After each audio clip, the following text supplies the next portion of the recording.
Machiavelli is a rather infamous political figure for his ambitions and pessimism towards human nature, as suggested in one of his most famous quotes, "The end justifies the means." So here we are to explore the legacy of Machiavelli and how his ideology influenced medieval Italy from hierarchical autocracy to republicanism through The Prince.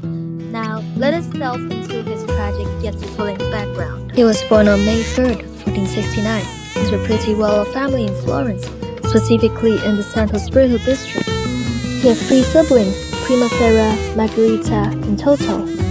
His mom was Bartolomea, and his dad, Bernardo, was a law doctor. Even though the family didn't have a ton of money, Bernardo spent a good chunk of his income on books and was really into Cicero. Because of this, Machiavelli was introduced to a lot of classic authors at a young age, and they ended up having a huge impact on him. As he says in the discourses, the things that shape a boy of tender years will never afterward regulate his conduct. At age 29, he was appointed as head of the Second Chancery and secretary to the 10th, the committee-on war, despite having no prior political experience. His first major assignment, a trip to the French court from 15,000 to 1501. In August 1501, he was married to Marietta, and they would eventually have 6 children, but this guy also had several affairs with other women. Machiavelli then proposed a militia to lessen Florence's reliance on foreign forces. In 1507, Machiavelli will be appointed as the chancellor to the newly created 9, a committee concerning the militia. But in 1512, everything changed. Machiavelli's militia was crushed at the city of Prato. By the 1st of September, Giuliano de' Medici would march into Florence to reestablish control of the city.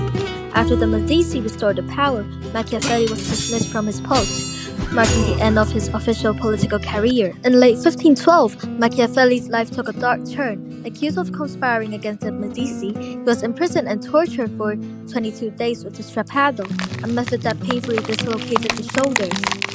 Upon his release in March 1513, he retreated to his family home in Sant'Andrea. This marked a profound fall from grace for Machiavelli, who lamented his malignity of fortune in the dedicatory letter of The Prince.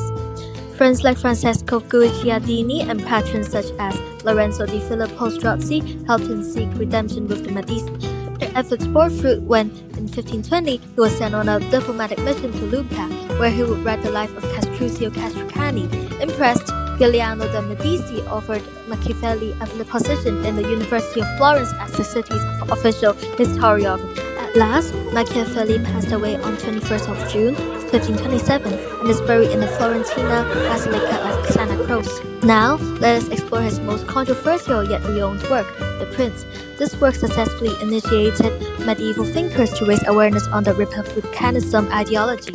In the past, humanists barely touched on politics, but suddenly they became very interested, and here's why.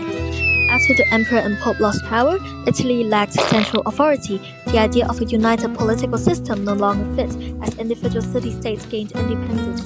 This created a need for new ideas, allowing early humanists to turn their focus to republicanism, the system of governance in its city-states. Humanists made lists of virtues inspired by thinkers like Aristotle and Cicero in their respective works Nicomachean Ethics and the Theses.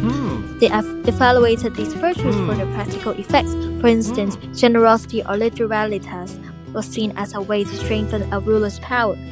After learning about Machiavelli's immoral realism, humanists debated whether a prince should be feared or loved. But what did Machiavelli propose in his controversial debates? According to Machiavelli, humans are wretched creatures, governed only by the law of their self-interest. It is better for a prince to be feared than loved, because love is fickle, while fear is constant.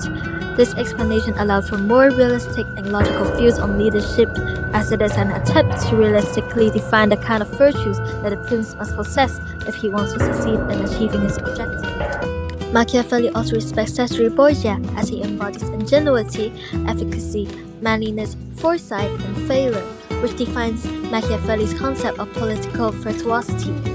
Cesare Borgia's punishment of his minister is a prime example of the political skills that Machiavelli admires. By punishing the minister, Borgia shows he understands what the people want from a leader, where the punishment satisfies the public as it addresses the tyrant's acts the minister has done to them, making them feel justice has been served.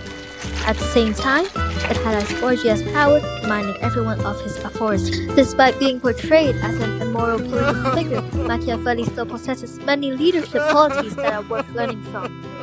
His ingenuity is a remarkable quality that is worth noting, as he was actually the first thinker to separate politics from ethics. His ideology allows politics to be studied independently. Being a pioneer is definitely not easy and takes a lot of courage. Imagine the insults he received for proposing his viewpoints on politics. It's just like how Galileo got executed after he opposes the flat earth theory and was despised as a heresy. He's also considered as a realist, and that reflects his deep understanding in human nature. The Prince, for example, reflects his analysis on self-interest and human motivations through observing the respectable Cesare Borgia.